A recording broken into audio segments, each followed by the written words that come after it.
What's up, y'all? Alex Miller from the Eagle inside Kyle Field with the one and only Robert Cessna after A&M's 48-0 win over the Samford Bulldogs. Cease, let's just call it how it is. Samford's not a really good football team, and the Aggies took care of business today.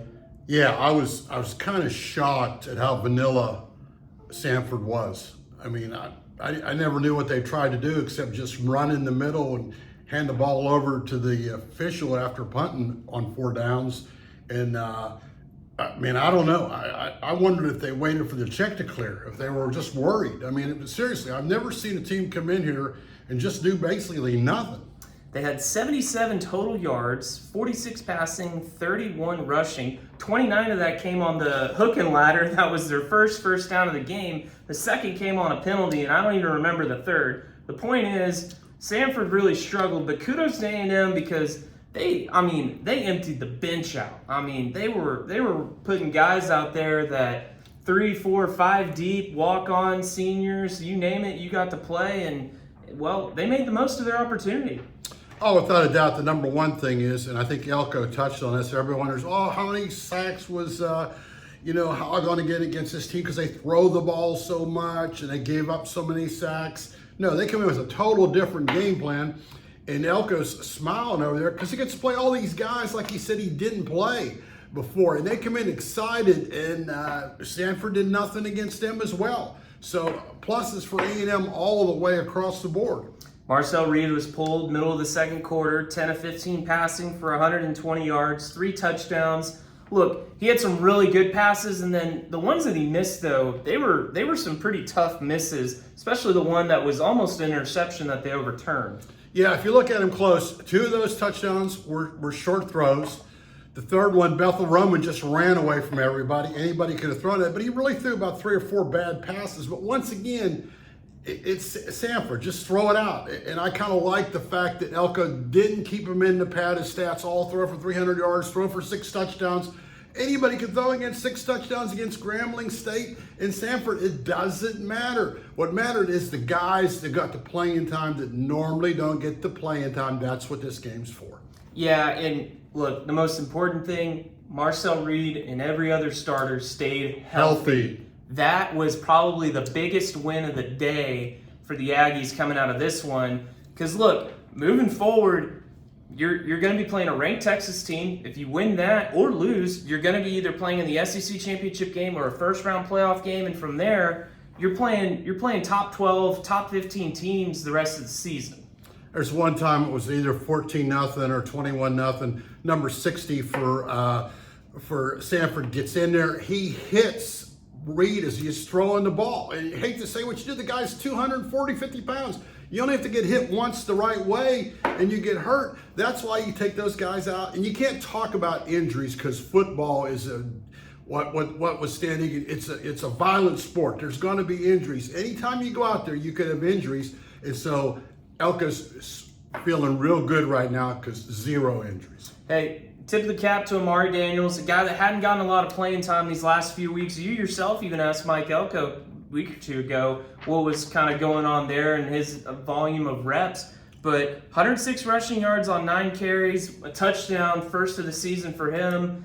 You know, for guys like him that this is their last go-around, Gotta be a happy ending to close your last game on Kyle Field like that. Yeah, once again, that's why that position is so good. The line's so good. The running backs are so good. They can trot out Tiger, a guy number like 6 on the list or whatever. They're playing 6, 7, running back deep. That's how deep A&M is in running, which is good. Unfortunately, they're not that deep at every position. The one thing that I thought was maybe kind of a sour spot for the Aggies today was special teams and kicking. Without a doubt. You know, Mike Elko earlier this week said Randy Bond was still their guy after he missed 2 field goals last weekend against South Carolina. And then, lo and behold, Jared Zirkle goes out there kicking the extra points. A&M's first field goal attempt, it's Zirkle. He misses it wide right. Made the last 2 that he had. Bond who did the kickoff duties, which is how they started the season. Zirkle is the place kicker. Bond doing kickoffs. Bond's first kickoff, he kind of squibs it out of bounds. It almost crossed the pylon into the end zone for a touchback, but went out about the 2-yard line. didn't get to ask Mike Elko after the game about the kicking situation, but just, if there was one thing to be concerned about with A&M moving forward, special teams has been a little shaky in different areas this season, and the place kicking's that right now. Before this game, all fans are astute. If you follow A&M football, you know what's going on.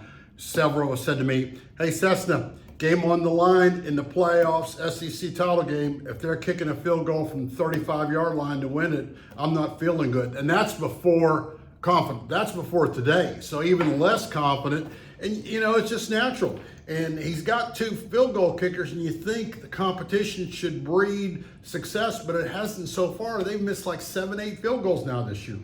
Well, the fact of the matter is the Aggies are 11-0, and now they are headed to Austin to face the Longhorns, who are currently playing Arkansas as we record this. I think Texas was up 7-3, but the Pigs were driving. Cease, what's just kind of the feeling as A&M goes into this rivalry week? It's a different situation. A&M is clearly the better team, but we also know rivalries, anything can happen. Texas was the better team last year, and A&M makes 2 or 3 plays, they win that game. Now the shoe's on the opposite side. That's the beauty about rivalry games. You're going to get the best attempt from everybody. Who's going to make the mistakes, or who's going to play them like the number 3 ranked 3 team in the country? We'll probably get into this next week, but to me, beating Texas is almost, in my opinion, a little bit more of a mental hurdle than it is anything else. Well, there's something to be said for that. Then when you look at last year, the national champion was Ohio State, lost to Michigan. Just so much mental in the game. But the bottom line is A&M's playing Texas. That's all that matters. That's all that matters. All right, call your shot. Is this the last time we'll be here at Kyle Field this season? I would say so, but once again, that means A&M has to play like A&M, and there's no gimme. But the bottom line is, if A&M's playing at its best, they're going to be a really hard team to knock out this next month or so. That's very true, but they haven't played their rival, the rival that wants to make a big blot on your season. We don't know how A&M's going to handle it. Well, and Mike Elko also said it. Texas is playing, this is kind of their last shot to have any sort of glimmer of hope to make the college football playoff. And with kind of the way things are kind of going crazy around the country, there might be an outside shot that an SEC team could get in at 9-3. I'd say we're also taping this while Texas is playing Arkansas. I know a team that had a 30-3 lead at halftime and was 1 play away from winning that game that nobody thought could happen. So you're right, providing Texas goes in and beats Arkansas today. Well, you're going to watch this maybe after the result of that game. The bottom line is, it's a big game in Austin next week. We'll be there. Be sure to check theeagle.com for all of our coverage of the Aggies and Longhorns. Cease, get some sleep.